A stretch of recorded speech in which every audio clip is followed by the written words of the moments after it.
School নাকি আলুর বস্তা রাখার গোদাম বোঝা দায়। চাল ডাল আলুর মতো ভুরি ভুরি প্রকল্প থাকলেও শিক্ষকের অভাবে বেহাল শিক্ষা ব্যবস্থা।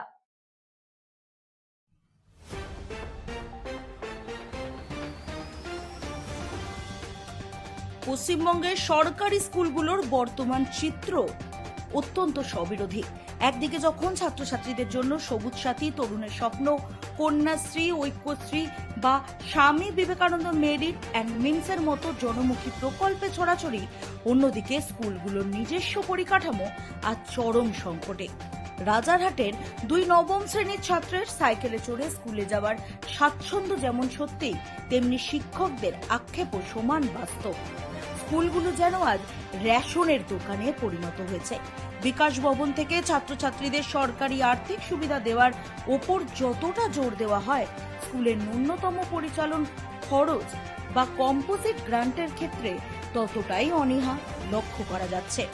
নিয়ম অনুযায়ী স্কুলগুলোতে চক ডাস্টার কেনা থেকে শুরু করে রক্ষীর বেতন, বিদ্যুতের বিল এবং পরীক্ষা পরিচালনার জন্য কেন্দ্রীয় ও রাজ্য সরকারের যৌথ তহবিলের গ্রান্ট পাওয়ার কথা, কিন্তু সেই টাকা এখন অনিয়মিত এবং নামমাত্র। কোভিড পরবর্তী সময়ে অনেক স্কুল তাদের প্রাপ্য বরাদ্দ মাত্র 25% হাতে পেয়েছে। এর সঙ্গে যুক্ত হয়েছে শিক্ষক নিয়োগের দীর্ঘস্থায়ী শূন্যতা। 2016 সালের প্যানেল বাতিল হওয়ার পর নতুন নিয়োগ না হওয়া স্কুলগুলো বাধ্য হয়ে নিজেদের উদ্যোগে আংশিক সময়ের শিক্ষক নিয়োগ করেছে, যাদের বেতন দিতে অনেক সময় বর্তমান শিক্ষকদের নিজেদের পকেট থেকে টাকা দিতে হচ্ছে। শিক্ষানুরাগী ও শিক্ষক সংগঠনগুলোর মতে 2011 সাল থেকে মাসিক বেতন মাত্র 20,000 টাকায় বেঁধে দেওয়ায় স্কুলের নিজস্ব আয়ের পথও বন্ধ হয়েছে। এই পরিস্থিতিতে বই দিবস, বৃক্ষরোপণ বা স্বাধীনতা দিবসের মতো সরকারি কর্মসূচি পালন করাও স্কুলের তহবিলের অভাবে কঠিন হয়ে দাঁড়িয়েছে।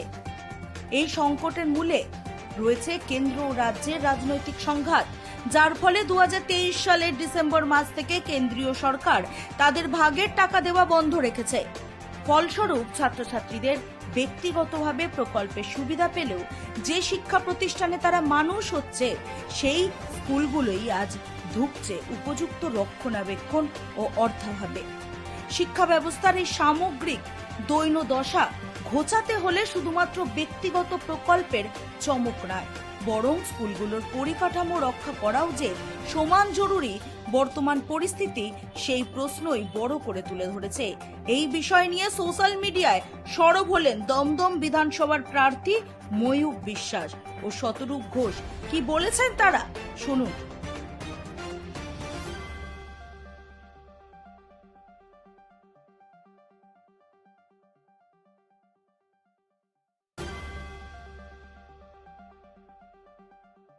দমদম বিধানসভা কেন্দ্রের মধ্যে দমদম মিউনিসিপ্যালিটির 10 নম্বর ওয়ার্ডে এখানে আমাদের পেছনে ওই যে একতলা বাড়িটা দেখতে পাচ্ছেন, ওইটা একটা দেখে আপনার মনে হবে না ওটা আলুর বস্তা রাখার গোডাউন মনে হবে, কিন্তু আসলে ওটা একটা স্কুল। শিক্ষামন্ত্রী বিধানসভা কেন্দ্রের ওটা একটা স্কুল। ওই স্কুলটা সম্পর্কে ময়ূক আমাদের ছাত্র আন্দোলনের নেতা ছিল সারা দেশের। দমদম বিধানসভা কেন্দ্রে আমাদের বামফ্রন্টের প্রার্থী ময়ূক, আমাদের কথা হচ্ছিল এখানে স্থানীয় মানুষেরা বলছিলেন স্কুলটার ব্যাপারে।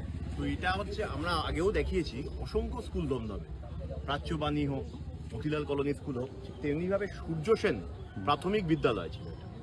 এই স্কুলটা বহু একটা কষ্ট করে অনেক লড়াই করে এটা বামপন্থীরা তৈরি করেছিল। যারা উদ্বাস্তু আন্দোলন করে এসেছিলেন ওপার বাংলা থেকে, তারা যখন এখানে কলোনি তৈরি করেছিলেন, সেই কলোনি তৈরি করবার পর এখানে স্কুলের দরকার পড়ে, এবং সেই স্কুলটা যেটা হয়েছিল চাঁদা তুলে তারা জায়গা কিনেছিল, কারণ জায়গা কিনতে পারতো না, জায়গা কিনেছিল চাঁদা তুলে। সেই স্কুলটা অনেক কষ্ট করে তৈরি করেছিল, এবং শুধু তাই নয়, যখন বামপন্থীরা সরকারে ছিল তখন ফান্ড জোগাড় করা হয়েছিল। কমরেড সুভাষ চক্রবর্তী, রেখা গোস্বামী, তারা যখন এখানে বিধায়ক ছিলেন এখানে এইসব অঞ্চলে, তারা ফান্ড জোগাড় করেছিল, দুতলা স্কুলগুলো হতো।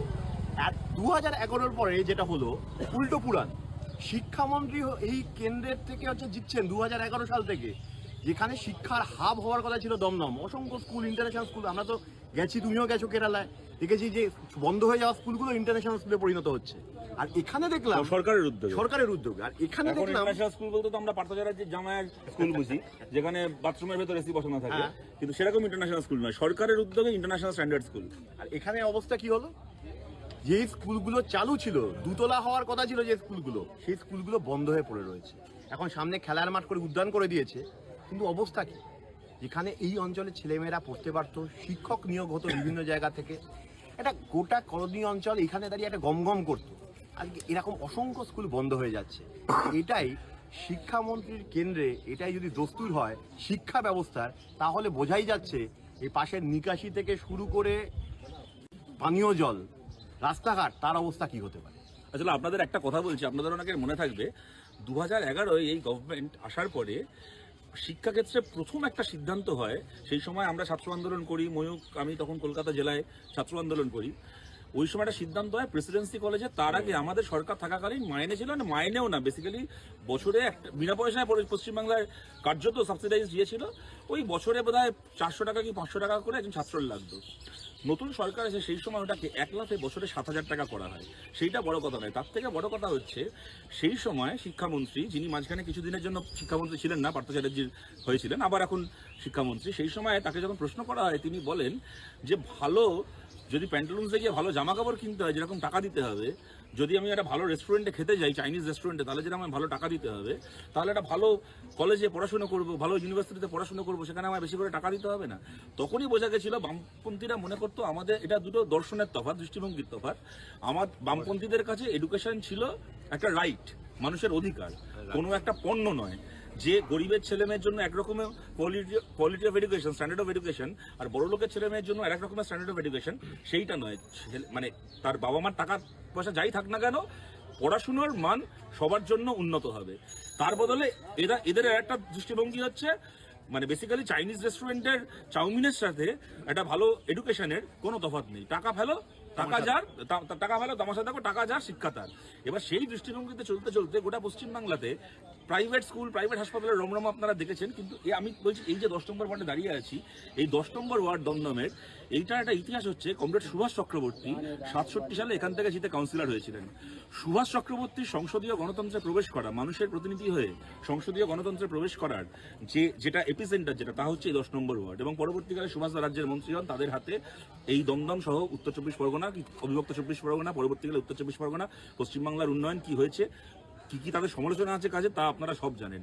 আজকে শিক্ষামন্ত্রী যেখানকার বিধায়ক, আমি বলছি যে শুধুমাত্র এই একটা স্কুল নয়, এই একটা ওয়ার্ডের মধ্যে যা শুনলাম এখানে 4টে স্কুল 2011 সালে উনি শিক্ষামন্ত্রী হওয়ার পরে বন্ধ হয়ে গেছে। এই কয়েক বছরের মধ্যে 4টে স্কুল। এই স্কুলটি সূর্য সেনের নামে স্কুল আমাদের সময় তৈরি হয়েছিল, Lakshminagar primary school, Lakshminagar high school এবং দমদম বিদ্যাপীঠ বলে 4টে স্কুল এই একটা ওয়ার্ডের মধ্যে, খালি দমদমের এইটুকু এলাকার মধ্যে 4টে স্কুল বন্ধ হয়ে গেছে। মানে এর থেকে এটা। এবং আমি শুনছি যেমন ধরুন দমদম এই যে লক্ষ্মীনগর হাই স্কুল যেটা, সেটা এখন জঙ্গল হয়ে গেছে। লক্ষ্মীনগর যেটা প্রাইমারি স্কুল, সেটা নাকি এখন একটা হেলথ সেন্টার তৈরি হয়েছে, যে হেলথ সেন্টারে কারো চিকিৎসা হয় না, ওরা তৃণমূল কংগ্রেসের লোকেদের রাত্রিবেলা সন্ধ্যেবেলা বসে মদ খাওয়ার আড্ডা হয়েছে।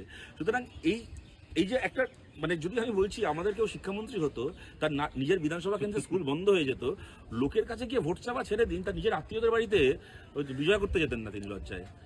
যে আমি আমার কোনো আত্মীয় বাড়িতে যাবো, আমার কোনো আত্মীয়দের জিজ্ঞেস করে যে কেমন শিক্ষামন্ত্রী ভাই তুমি, তোমার এলাকায় স্কুল বন্ধ হয়ে যায়। আর সবচেয়ে যন্ত্রণা কি জানেন তো, আমরা যখন এখানে ঘুরছি, আমাদের এক ভাই এখানে বলছেন এই কলোনির মধ্যে যে মাস্টার ডিগ্রি করে বাড়িতে বেকার হয়ে বসে আছি, যেখানে চাকরির জন্য অ্যাপ্লাই করছি ঘুষ চাইছে। হ্যাঁ, মাস্টার্স কমপ্লিট করেছি, তারপরেও যেখানে ইন্টারভিউর জন্য যাওয়া হচ্ছে, ক্র্যাক করার পরেও টাকা চাওয়া হয়। সরাসরি বলছে টাকা দাও। হ্যাঁ, অবভিয়াসলি আমরা ক্র্যাক করছি, তারপরে বলছে এত টাকা লাগবে, নানা রকম ওদের আজকে আমাদের রাজ্যের এই অবস্থা।